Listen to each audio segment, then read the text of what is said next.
Ya no hay duda. Nuestro planeta se está calentando. Pero ¿cuánto tardaremos en aprender a aguantarlo? Este es un viaje a los lugares más fríos y más calientes de la Tierra, donde la gente vive diariamente bajo las temperaturas más extremas y llega incluso a disfrutarlas.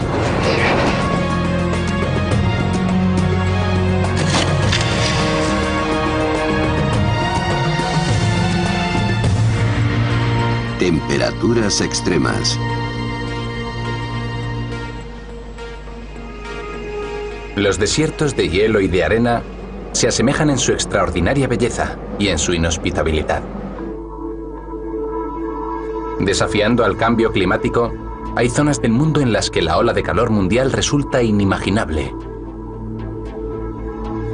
El lugar del hemisferio norte donde se han registrado las temperaturas más bajas está en el noreste de Siberia, en las altiplanicies de Oymyakon.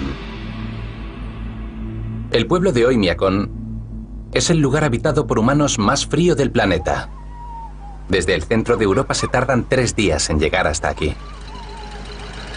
Los coches son un lujo.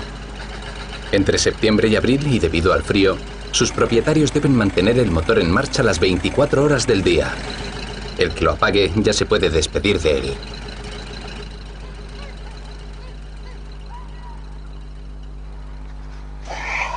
Estamos a finales de febrero. Valera Vinokurov empieza el día dándose una ducha. Esta mañana la temperatura es de 50 grados bajo cero a la sombra.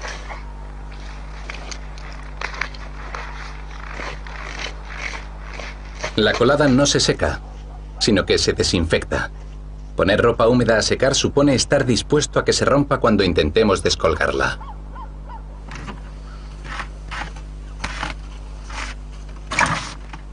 La leche no se vende por litros, sino en bloques medidos al centímetro.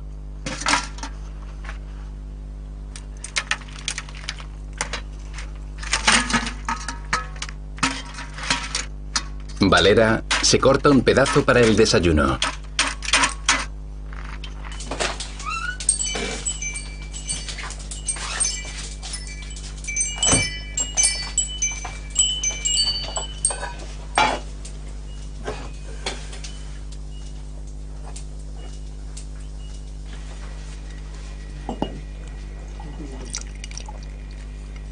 Su mujer, Anika, enseña historia en el colegio.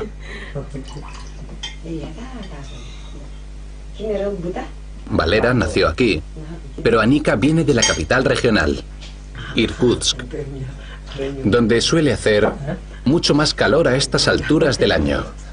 40 grados bajo cero en vez de 50. Dentro de unas cuantas semanas, con la llegada de la primavera, las temperaturas subirán por fin hasta los 20 bajo cero.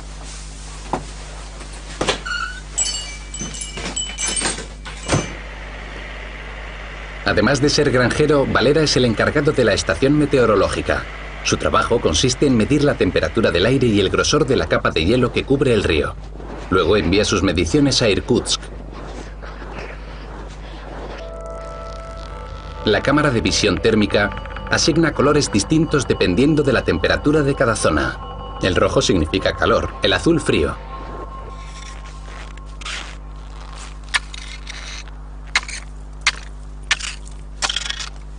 Este agujero está en medio del río Indigirka, que mide 1.700 kilómetros de largo y desemboca en el Océano Ártico.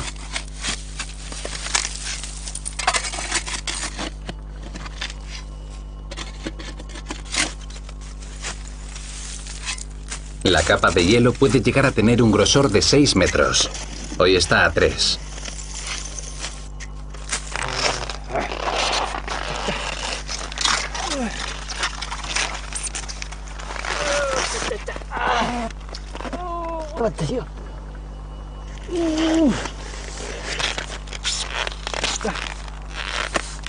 En febrero la temperatura no suele bajar de los 50 bajo cero durante el día. Prácticamente todas las estaciones meteorológicas del mundo son como esta. La misma altura, el mismo color de pintura, los sensores en el mismo sitio. Así los datos que nos suministran se pueden comparar entre sí. La temperatura más baja que he registrado era de 63 grados bajo cero. Por lo general, las temperaturas se mantienen entre los 57 y los 60 grados bajo cero. Este año ha hecho mucho frío. Estuvo mucho tiempo nevando. Durante todo un mes tuvimos 57, 59, 60 grados bajo cero. Ha sido un año muy frío.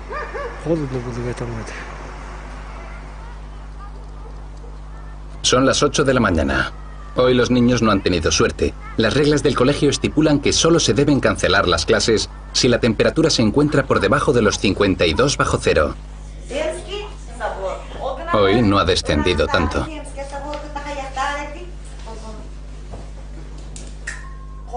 El interior de la clase está a 12 grados.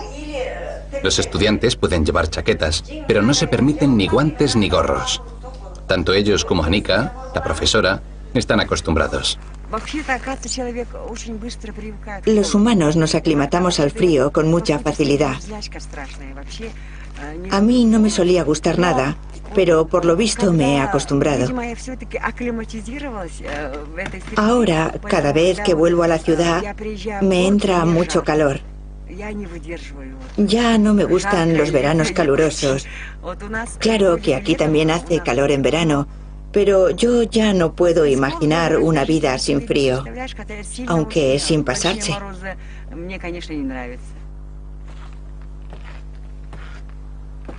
Nikolai Soboliev tiene 73 años y es médico.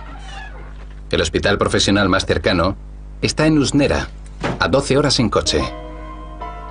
Nikolai lleva más de 40 años tratando de todo, desde partos hasta dolores de muelas. Dice que el clima supone un verdadero desafío para la población. Tener 18 hijos no es algo extraordinario aquí. Hay quien ha llegado a dar a luz a 24 bebés. Luego solo 5 o 6 sobrevivieron. Es la selección natural.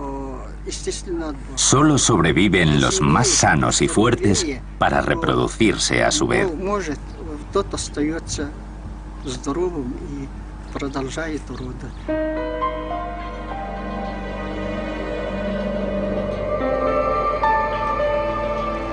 Oymyakon es conocido debido a la longevidad de sus habitantes. Muchos han llegado a cumplir los 100 años, en parte gracias a una dieta de carne y pescado crudo. Pero el médico dice que últimamente la gente vive menos años por culpa del alcohol.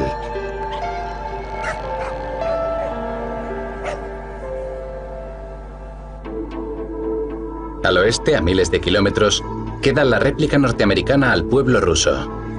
Furnace Creek, sede del Parque Nacional de Death Valley. Es el lugar más caluroso de Estados Unidos y uno de los más calientes del mundo.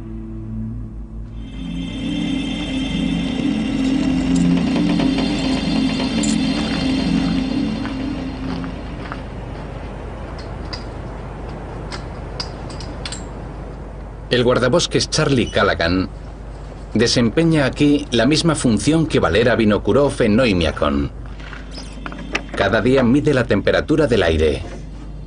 Ha llegado a medir 52,4 grados centígrados. 100 más que la mínima en Siberia.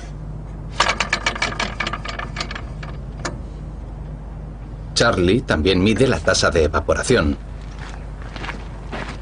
Llega casi a los 40 litros diarios.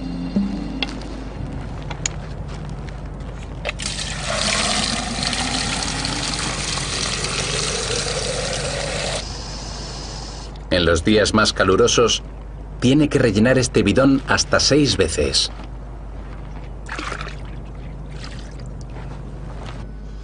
...785 de nuevo con el parte de este viernes 30 de mayo. Hará sol con una máxima de 39 grados. Por la tarde se levantará un viento del sur que llegará a los 16 kilómetros por hora. Índice de calor a nivel 2, temperaturas por encima de 35 todo el día. Existe gran peligro de insolación y deshidratación. Se recomienda a todo el que trabaje al aire libre que tome precauciones.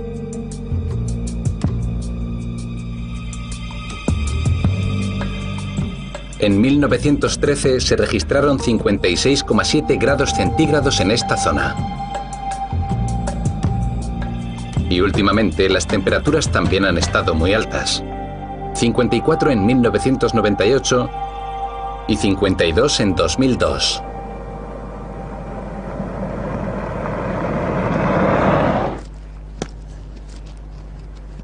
El paisaje atrae cada año a 6 millones de turistas, algunos de los cuales abandonan los caminos oficiales en busca de algo de aventura. Charlie Callaghan intenta evitar esto y borra las huellas. Es el lugar más caluroso, el más seco y el más bajo con respecto al nivel del mar. Hace 150 años que lo sabemos, desde que un grupo de mineros que iba a California para buscar oro se adentró en esta zona. No sabían dónde estaba el agua, los pasos o los caminos. La compañía se dividió y fueron escapando poco a poco. Sorprendentemente, solo murió uno. Pero cuando el último grupo logró huir, uno de ellos se dio la vuelta y dijo: «Adiós, Valle de la Muerte». Y así lo llamamos ahora. Varios de los nombres de esta zona, como el Valle de la Muerte, pero también el Campo de Golf del Diablo o el Maizal del Demonio, denotan perdición. Pero antes de que llegaran los mineros, era el hogar de la tribu Timbisha. Lo llamaban el Valle de las Rocas Rojas. Hoy solo viven aquí unos 150 indios. Solían adentrarse en las montañas durante el verano y regresar al valle en octubre. Hace 80 años, su poblado fue destruido por mineros que buscaban oro. Barbara Durham lleva viviendo aquí desde que era una niña. No entendemos por qué empezaron a ponerle ese tipo de nombres a todos los sitios de la zona. Las montañas fúnebres, el cañón del ataúd, el maizal del demonio, la entrada al infierno. Todo como si este fuera un lugar de muerte. Bueno, esos nombres son muy despectivos y muy malos para los nativos. Y creo que es de lo peor que hemos sufrido.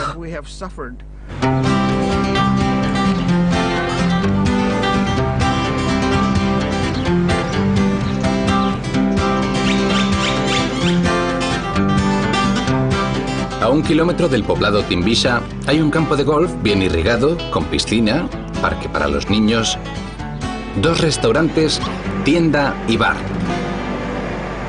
Furnace Creek, el punto de encuentro para los turistas. El autobús tiene aire acondicionado, como lo tienen la tienda, el hotel y el bar. Solo presentan un desafío los escasos metros desde la parada del autobús hasta la entrada.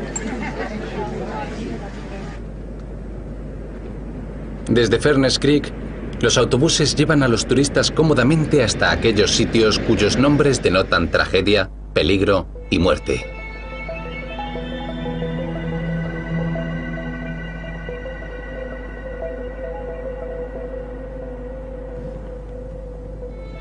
Una de las vistas más importantes es Badwater, que a 85 metros por debajo del nivel del mar es el punto más bajo de Norteamérica. Badwater es una planicie salina que a primera vista parece inofensiva, lo cual lleva a muchos turistas a intentar adentrarse en ella. Ahí atrás, al pie de las montañas negras, bajo el observatorio de Dante, ahí está el punto más bajo de Death Valley, el punto más bajo del país entero, Badwater. Hace más de 10 años, un hombre intentó cruzar el fondo de Death Valley, bajo el sol veraniego, 10 kilómetros de ida y otros tantos de vuelta. No parece mucho, pero uno tardaría 2 o 3 horas en cruzarlo. El caso es que hizo la mayor parte del trayecto y cuando ya le quedaba poco, al llegar a Badwater se desplomó. Pasó una semana antes de que nadie se diera cuenta de que había desaparecido. antes de que saliéramos a buscarlo y le encontrásemos. Solo había pasado una semana, pero tenía todo el cuerpo negro por culpa del sol. Se había secado por completo. Dicen que al levantarle, se pudo oír el crujido de los huesos dentro del cuerpo.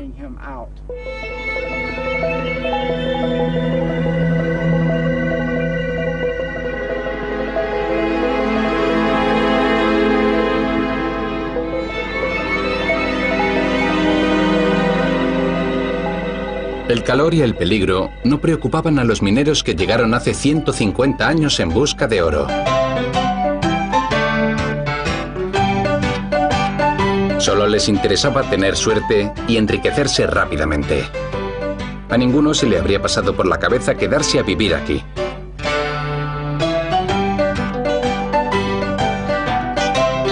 Saquearon las montañas, cavando mina tras mina y erigiendo pueblos destartalados que llegaron a tener hasta 1000 habitantes.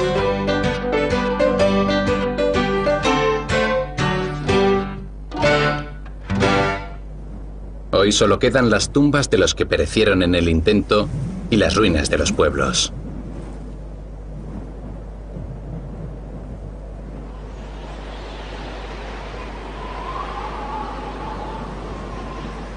A principios del siglo XX, Ballarat tenía una población de entre 400 y 500 habitantes. Contaba con 7 bares, 3 hoteles, 2 burdeles, una escuela y una cárcel. Luego Ballarat se convirtió en un pueblo fantasma.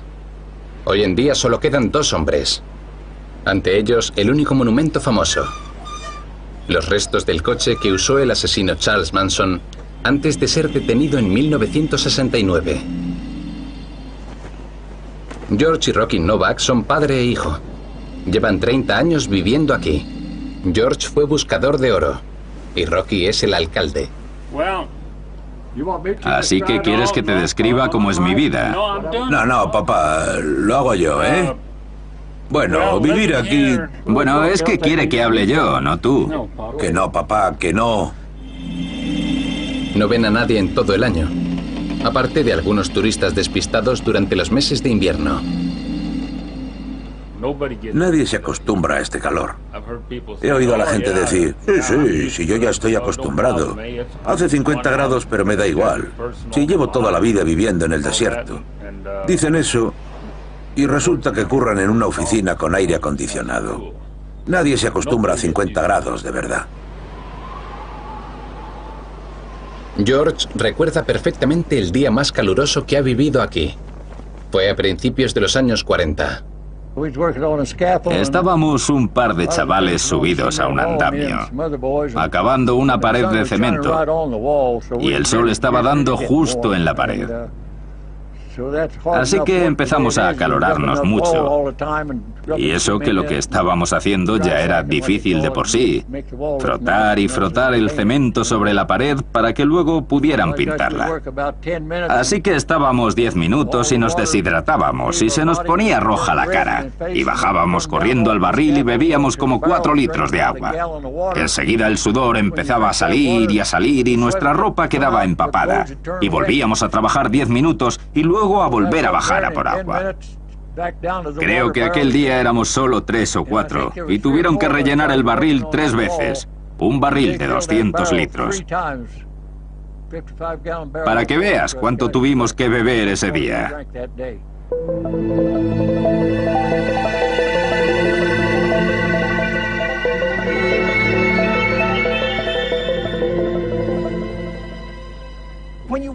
Cuando sales afuera con esas temperaturas, es como si entraras en un horno.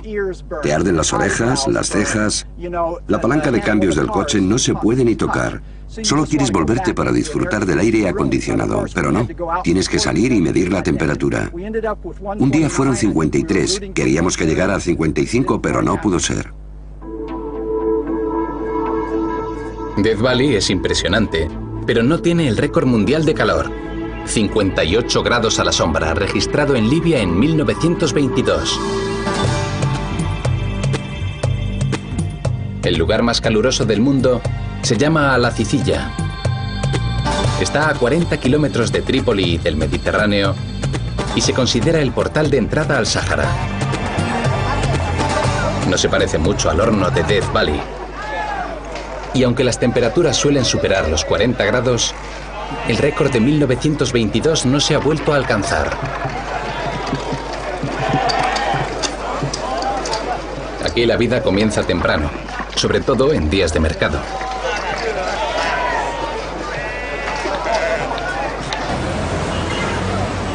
A eso de las 10 de la mañana el calor aumenta. Todo el que pueda permitirse un aparato de aire acondicionado se queda en casa. Los demás se refugian a la sombra.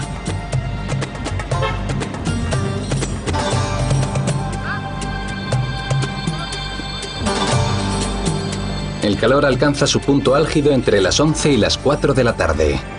Durante esas horas la ciudad descansa.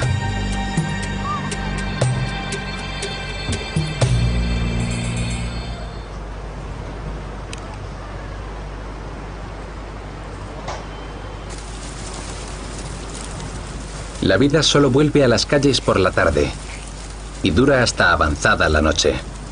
Las ovejas regresan de sus refugios a la sombra a los escasos pastos.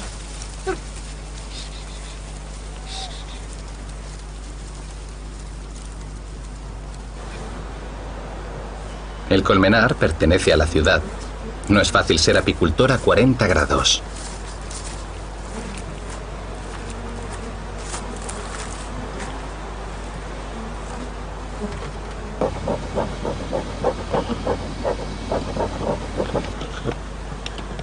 Las abejas, molestas con el calor, abandonan la colmena una y otra vez. Así las celdillas se derriten y la miel se pierde.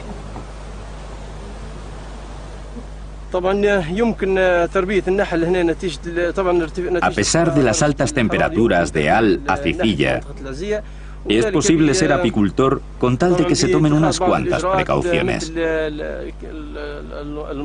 Por ejemplo, ponerles un techo a las colmenas para que estén a la sombra.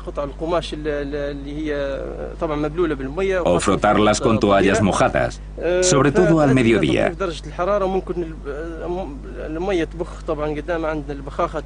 Rociar la colmena con un poquito de agua también ayuda a bajar la temperatura interna.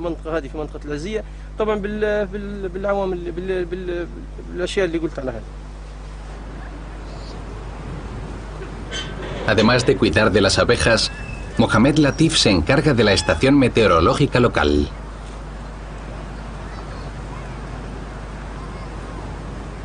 El apicultor, al igual que el granjero de Oymyakon y el guardabosques de Furnace Creek, registra la temperatura del aire 2 veces al día.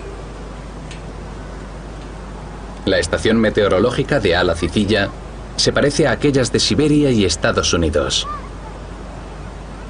A pesar del calor aplastante, las mediciones de Mohamed ni se acercan al récord de 1922.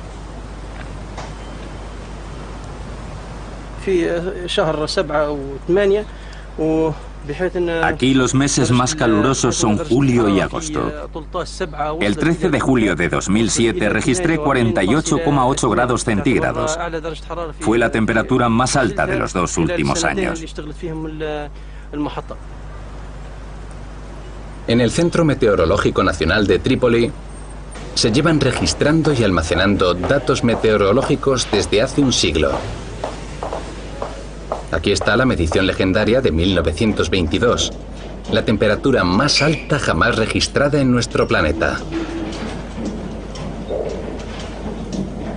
La cifra se ha citado millones de veces y su veracidad ha sido puesta en entredicho en varias ocasiones, pero casi nadie ha visto el documento original. Libia estaba en aquellos tiempos bajo la ocupación italiana y el documento está escrito en italiano. El meteorólogo Khalid El Fadli lleva varios años investigando las causas de este récord sin parangón.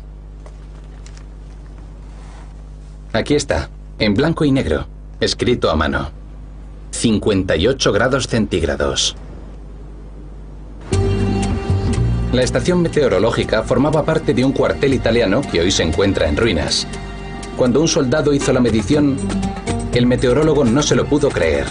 Le obligó a salir 3 veces más para asegurarse, pero cada viaje no hacía sino confirmar el registro inicial.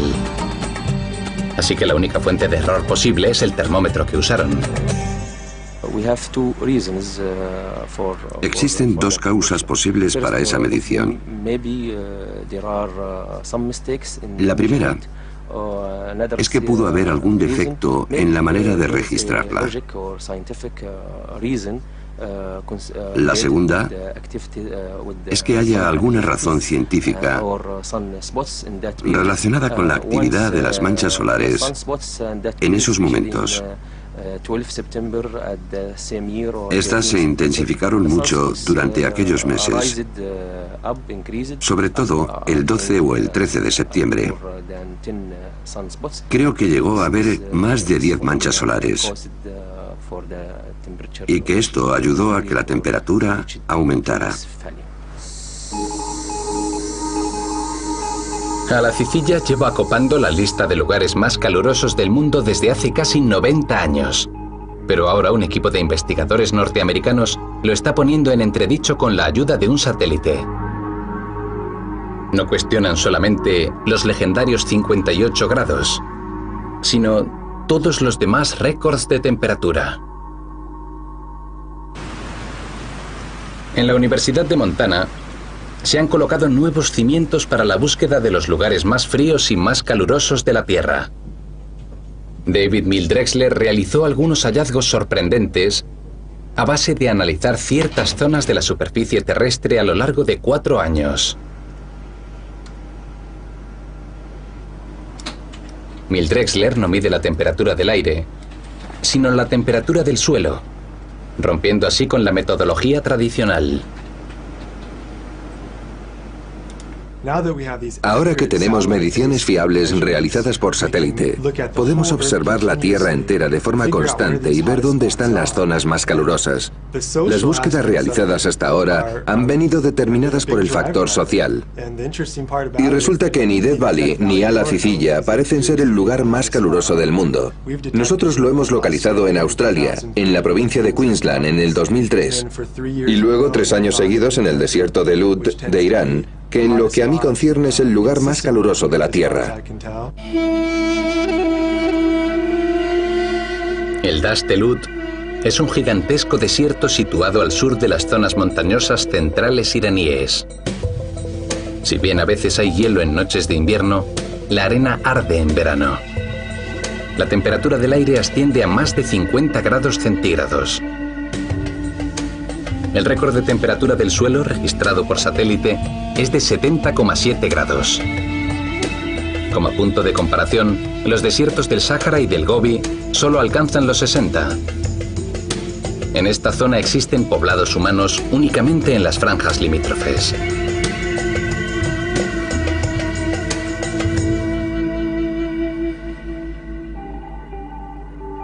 Los nuevos datos por satélite también han confirmado a otro horno famoso como uno de los desiertos más temibles del mundo. Se trata de la depresión Danakil, localizada en la frontera entre Eritrea y Etiopía.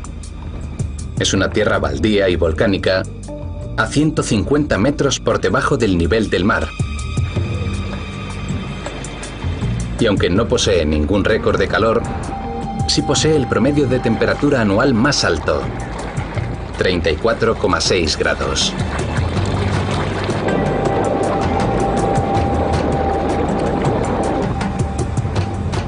Cuanto más seco y desolado es un lugar, más se calienta. Aquí no hay calles.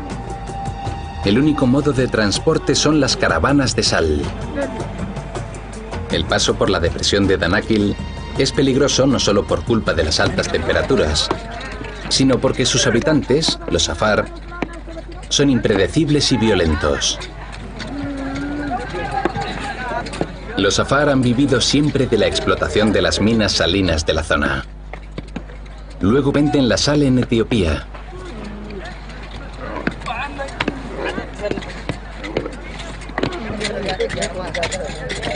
La industria de la sal en esta región no cambia desde hace siglos. Los bloques que se extraen pesan una media de 7 kilos.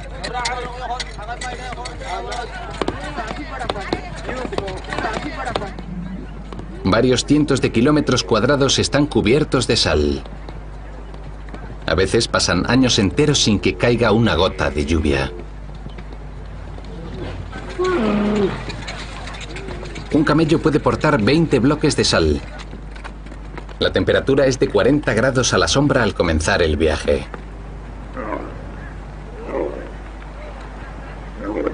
La parte norte de la depresión de Danakil es el famoso Triángulo Afar, lugar en que se encuentran 3 placas tectónicas.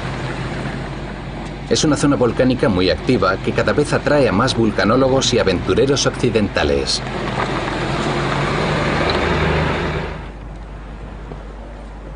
Su objetivo es la zona de Erta Ale, un volcán de escudo de 600 metros de altura.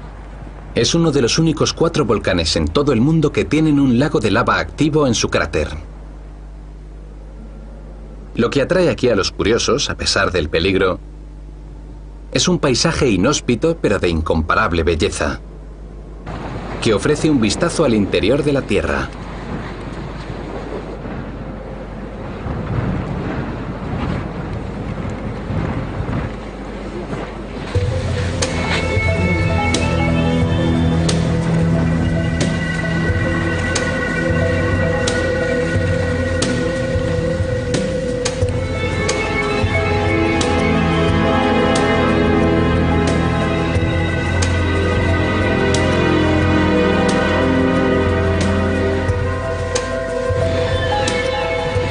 Nadie sabe si el calentamiento global convertirá la depresión de Danakil en un lugar aún más caluroso. Lo que sí es evidente es el efecto que está teniendo en las zonas polares. Aquí la naturaleza es extremadamente sensible y reacciona de manera que no puede haber lugar a dudas. En octubre de 2008, las temperaturas en el Ártico estuvieron 5 grados por encima de la media, las más altas jamás registradas. En apariencia todo sigue igual. El blanco esplendor de la nieve y el hielo. Los aventureros en trineos tirados por perros. Pero las observaciones de los satélites y los pronósticos de los ordenadores dicen que lo que aquí está sucediendo afectará para siempre a todos los habitantes de la Tierra, plantas, animales y humanos.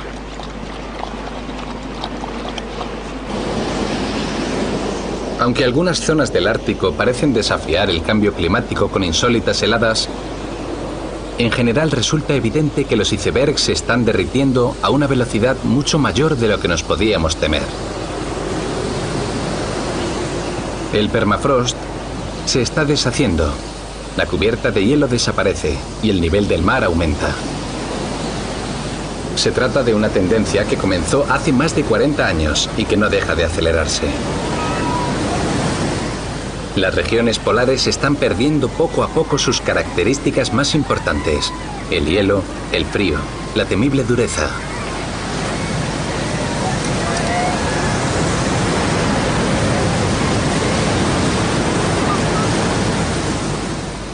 Por esto, no se prevé un desafío al récord actual de bajas temperaturas que posee la Antártida. El promedio anual más bajo se registró hace 50 años en el Polo Inaccesible, el punto equidistante entre todas las costas de la Antártida.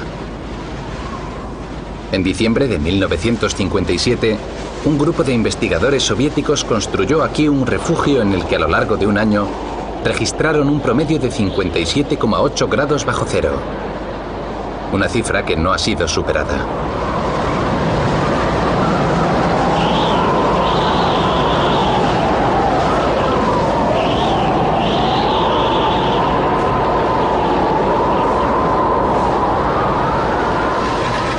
Los rusos también registraron la temperatura del aire más baja de los últimos años. En 1983, una medición de la estación Vostok, en la Antártida, reflejaba 89,2 grados bajo cero.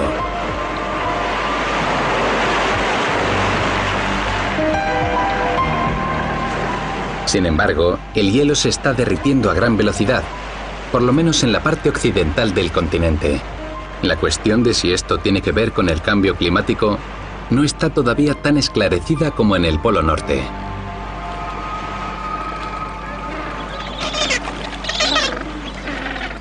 Los pingüinos son los primeros afectados.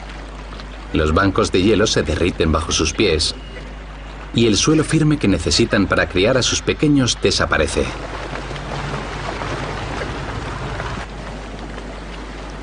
Lo mismo sucede con otros animales marinos.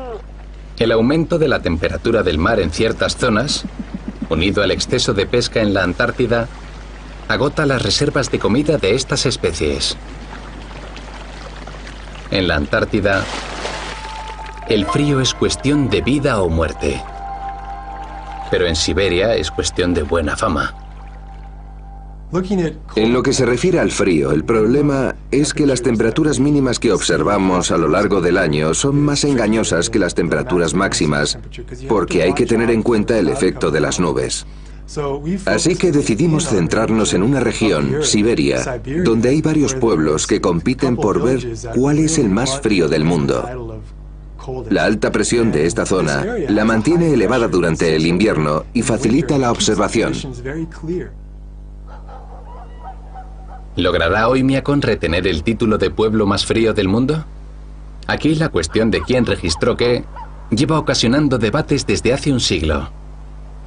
En los años 20, el geólogo Sergei Obruchev hizo famoso al pueblo, registrando en teoría 71,2 grados bajo cero. Irina Borisovna es la encargada del museo local. Verkhoyansk empezó a registrar récords alrededor de 1860. Por eso fue considerado durante algún tiempo el lugar más frío del mundo. Luego la gente empezó a hacer mediciones aquí para poder comparar. Desde entonces el título lo ostenta Oymyakon.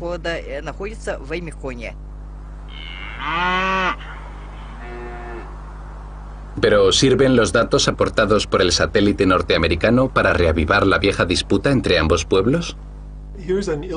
Aquí vemos un mapa basado en las temperaturas del suelo más bajas registradas en el 2003 en Siberia. Nos centramos en la zona de Oymyakon y Verkhoyansk. Podemos observar que en 2003 la temperatura mínima fue de 53,5 bajo cero en Oymyakon y 46,8 bajo cero en Verkhoyansk. Así que según nuestros cálculos, creo que podemos decir que Oymyakon es el pueblo más frío de Siberia y posiblemente del mundo. Todo esto no les importa demasiado a la mayoría de los habitantes de Oymyakon, incluyendo a Valera Vinokurov. La puerta de su establo ha vuelto a helarse.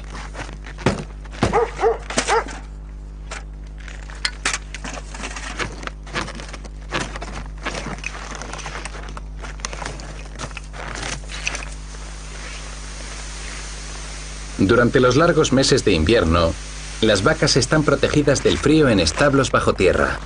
Los caballos aguantan mejor el frío, siempre y cuando Valera les dé de comer con regularidad.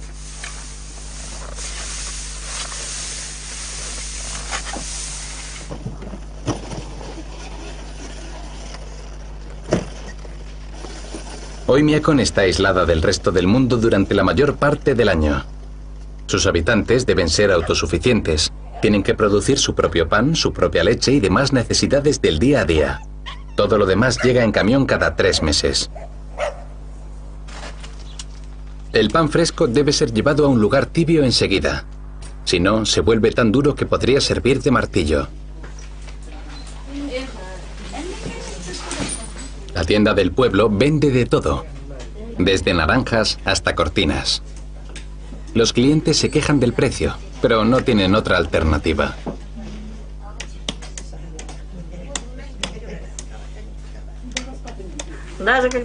La gente también compra helados, hasta cuando hace 60 bajo cero. Es algo especial, un manjar, porque no nos llega en verano. Ahora hace 30 bajo cero, que para nosotros es bastante templado. Se entiende que el helado sea un capricho invernal, ya que en Oymyakon no hay ninguna nevera.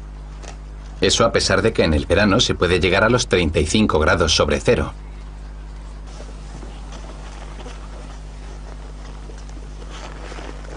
Hay que llevar a las vacas todos los días a beber al río. Y aunque no están fuera más de una hora, hay que proteger sus ubres del frío con capuchas especiales.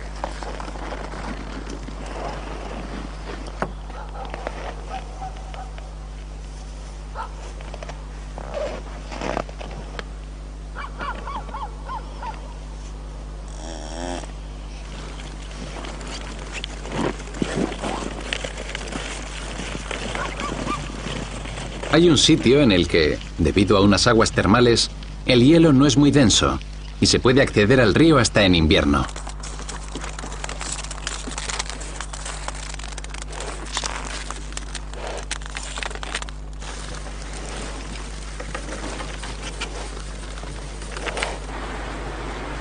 El agua para uso humano también se saca de aquí, con un camión cisterna.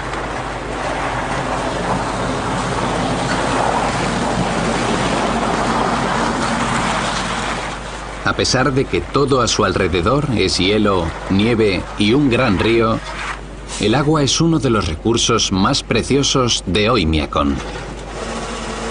Aparte de lo que suministra el camión cisterna, el agua solo se puede obtener o manteniéndola tibia o derritiendo el hielo. Ambas actividades requieren combustible.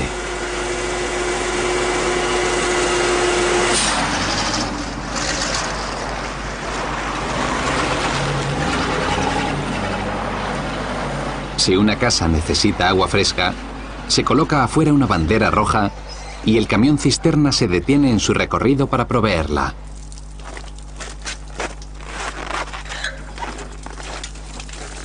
Pero no todos se aprovisionan así. Valera, el meteorólogo, se monta en su trineo cada par de días y recoge agua para sí y para su familia, en el mismo lugar donde antes lo hicieron su padre y su abuelo.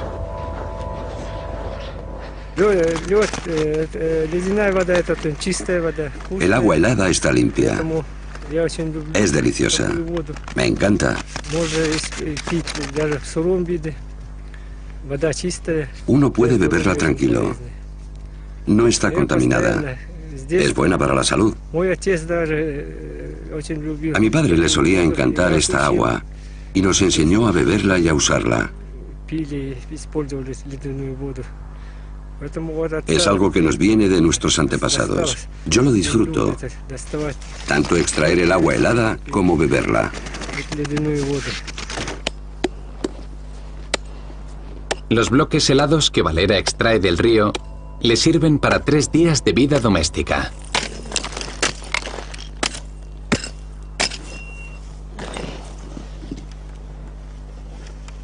El agua se reparte cuidadosamente. Los bloques de hielo solo se derriten si se necesita agua para beber o para cocinar, y también cuando su mujer quiere darse un baño. Para todo lo demás, hacen uso de la nieve.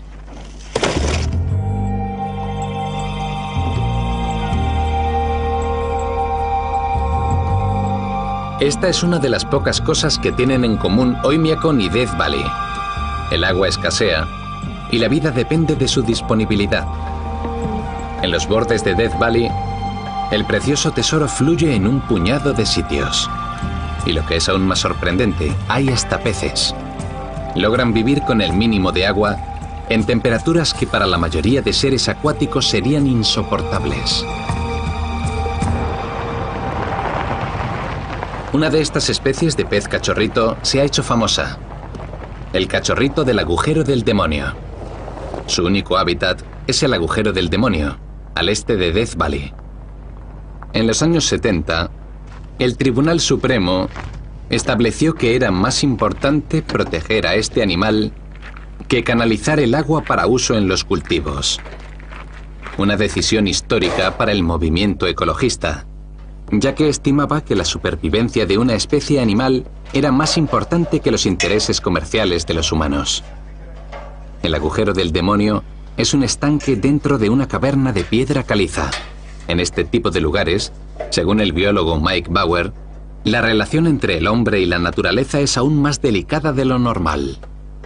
A fin de cuentas, los humanos debemos compartir estos recursos con organismos como el cachorrito del agujero del demonio. Y debido a la rapidez con que avanza la raza humana, tardamos mucho en recabar información sobre nuestro uso de dichos recursos. Nosotros nos adaptamos fácilmente a los cambios, así que debemos adoptar un punto de vista fuera de nosotros mismos para ver cuándo nos estamos pasando.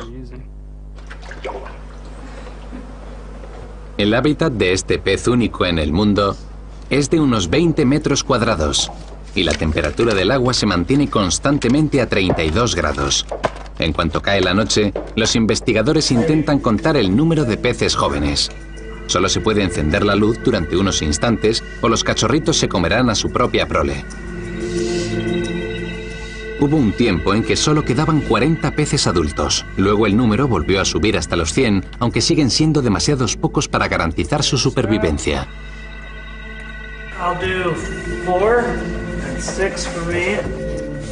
El recuento del número de cachorritos siempre es preocupante. ¿Es que están atrapados en un callejón sin salida genético? ¿Es que ha cambiado su entorno? Toda alteración podría resultar desastrosa. Por ejemplo, si el cambio climático lleva a un incremento de la temperatura del agua. El ecologista Kevin Wilson tiene una teoría. El cachorrito del agujero del demonio vive al límite fisiológico. Debido a las condiciones biológicas necesarias para producir huevos internamente, sospechamos que si el agua estuviera solo un poquito más caliente, ya no podría producirlos.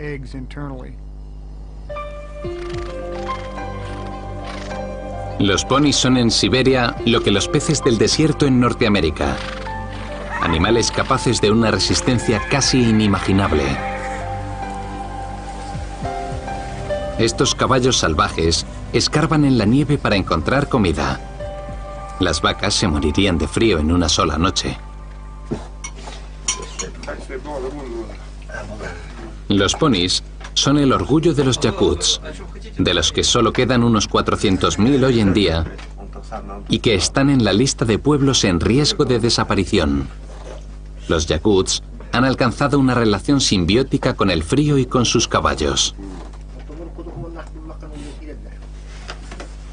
Los ponis son un símbolo de clase, pero también un aliado en la lucha contra el frío.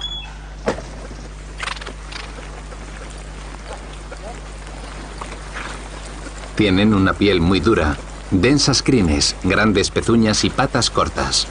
Dan carne y leche de yegua y sirven tanto para montarlos como para llevar peso.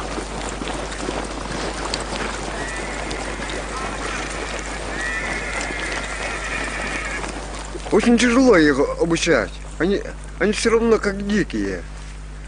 Son bastante difíciles de adiestrar. Nunca dejan de ser un poco salvajes. Antes de comenzar su adiestramiento, los organizamos en función de su tamaño, su carácter, etc. Hay que trabajar con el animal todos los días y al cabo de un año tendrás un buen caballo, constante, rápido y que sirve para todo. Puedes cruzar un río a su lomo o irte a cazar osos. No se negará a nada.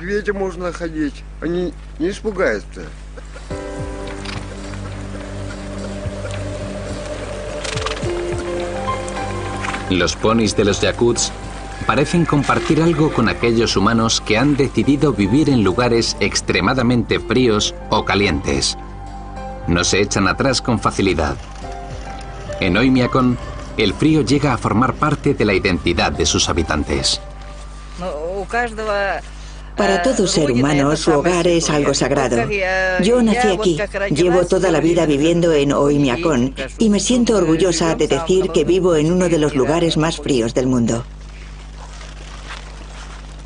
Todo depende del punto de vista y de la capacidad de adaptación, como es el caso de Valera Vinokurov.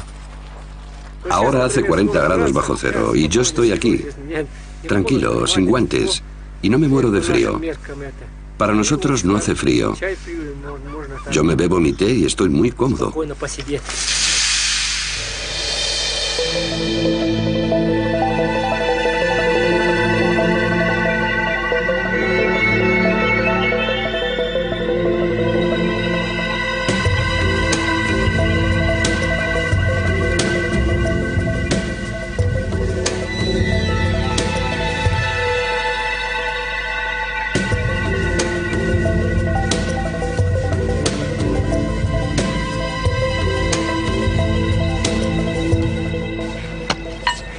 Para algunos, esto es una aventura. Para otros, son gajes del oficio. Pero siempre y cuando el sentido común y la tecnología moderna nos protejan, podemos hasta disfrutar de las temperaturas más extremas. Si tengo que sufrir 53 grados, pues qué diablos, yo quiero 55, estaría contento con 60.